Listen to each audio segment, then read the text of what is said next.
গায়রত কি? গায়রত বলতে আমরা কি বুঝি? বর্তমান যে পরিমাণে বেহায়াপনা চলতেছে, গায়রত তো কোনো ধারে কাছেও না। তো আজকে আমি গায়রত সম্পর্কে আলোচনা করব। অবশ্যই মনোযোগ সহকারে শুনবেন যদি আপনি ইমানদার পুরুষ হয়ে থাকেন। সাহাবীরা তাদের স্ত্রীর নাম পর্যন্ত পর পুরুষকে বলতো না। এটাই হলো গায়রত। একজন গায়রতহীন পুরুষ বড়ই ভয়ঙ্কর। এখানকার সময়ে পুরুষদের গায়রত থাকা তো দূরের কথা, পুরুষরা নিজেদের স্ত্রীর ছবি ফেসবুকে আপলোড করে। বর্তমান যে ভাইরাল প্রচলিত একটা ভিডিও কাপল ব্লগ, এটা সবাই এটাকে খুব মজার ছলে নিয়ে থাকে। অথচ এই কাপল ব্লগ এই মুসলিম উম্মার জন্য মারাত্মক ধরনের একটা খারাপ ইফেক্ট।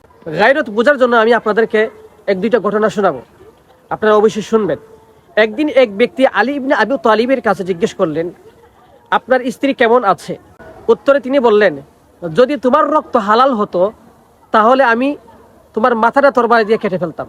ইবনে কাসির আল বিদায়া ওয়ান নিহায়া। সুবহানাল্লাহ, মানে কি পরিমাণে ওনাদের গায়রত ছিল। দ্বিতীয় একটি ঘটনা, মক্কার একজন মুশরিক তার উটকে জবাই করছিল।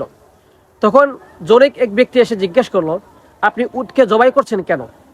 উত্তরে তিনি বললেন, এই উটের মধ্যে আমার মহিলারা চড়ছিল, আমি যদি একটা বিক্রি করে দেই তাহলে এই উটের মধ্যে পর পুরুষ অর্থাৎ অন্য পুরুষ এসে বসবে, যেটা আমার কখনো সহ্য হবে না। সেজন্য আমি এটাকে জবাই করে ফেলতেছি, কারণ জবাই করলে তো আর কেউ ছড়ার থাকবে না। মানে একজন মুশরিক হওয়া সত্ত্বেও তার কি পরিমাণে গায়রত ছিল। আর আজকে আমরা মুসলিম হয়ে রাসূল সাল্লাল্লাহু আলাইহি ওয়াসাল্লামের উম্মত দাবি করি, অথচ সামান্যটুকু পরিমাণ গায়রত আমাদের মধ্যে নাই। গায়রতহীন পুরুষরা সবাই দায়ুজ। রাসূল সাল্লাল্লাহু আলাইহি ওয়াসাল্লাম বলেছেন, তারা জান্নাত তো পাবেই না, জান্নাতের গন্ধও পাবে না। আস্তাগফিরুল্লাহ। এ ব্যাপারে আল্লাহ রাব্বুল আলামিন পবিত্র কালামুল্লাহ শরীফে বলেন, ওয়ামাল হায়াতুদ দুনিয়া ইল্লা মাতাউল গুরুর। আর দুনিয়ার জীবনটা তো ধোঁকার সামগ্রী ছাড়া আর কিছু নেই। সূরা হাদীদ 20 নম্বর আয়াত। এবং সেদিন জাহান্নামকে আনা হবে, সেদিন মানুষ স্মরণ করবে, কিন্তু এই স্মরণ তার কি কাজে আসবে? সূরা ফাজর আয়াত নম্বর 20। স্ত্রীকে সাথে নিয়ে বন্ধুদের সাথে হাসি তামাশা আড্ডা আমরা সবসময় ব্যস্ত থাকি। বউয়ের চুল দেখা যাবে, তাতে কষ্ট পাওয়ার তো দূরের কথা। বিয়ের সময় বন্ধুকে নিয়ে নিজের বউকে দেখিয়ে আবার বন্ধুকে বলে, বন্ধু মেয়েটা কেমন রে? বন্ধুর চোখের খোরাক বানিয়ে তারপর সে বিয়ে করে। আর এটাই নাকি এখানকার ভদ্র সমাজের ট্রেন্ড। আর এখানকার পুরুষদের গায়রত থাকবে তো দূরের কথা, অনেকে গায়রত কি সেটাও জানে না। হায় আফসোস, এই উম্মাহের কোন নারী গায়রতহীন পুরুষকে আপন করে নিচ্ছে এমন নজির নাই।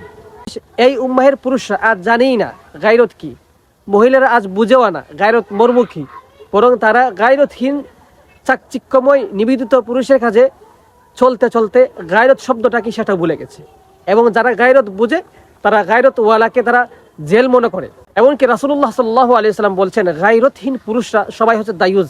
রাসূল সাল্লাল্লাহু আলাইহি ওয়াসাল্লাম বলেন, তারা জান্নাতে যেতে পারবে না, এমনকি জান্নাতের ঘ্রাণও পাবে না। আমরা আল্লাহ রাব্বুল আলামিনের কাছে দোয়া করব যেন আল্লাহ রাব্বুল আলামিন আমরা মুসলিম জাতি যারা আছে সবাইকে যেন গায়রত শব্দটা আমাদেরকে পরিপূর্ণ করে দেন, এবং আমরা যেন আমাদের স্ত্রীদেরকে পরিপূর্ণ দিনের রাস্তায় চালাতে পারি, সে তৌফিক যেন আল্লাহ তাআলা আমাদেরকে দান করেন। আসসালামু আলাইকুম ওয়া রাহমাতুল্লাহি ওয়া বারাকাতুহু। দুনিয়াতে মানসিক শান্তি থেকে পৃথিবীতে আর কোনো শান্তি নেই।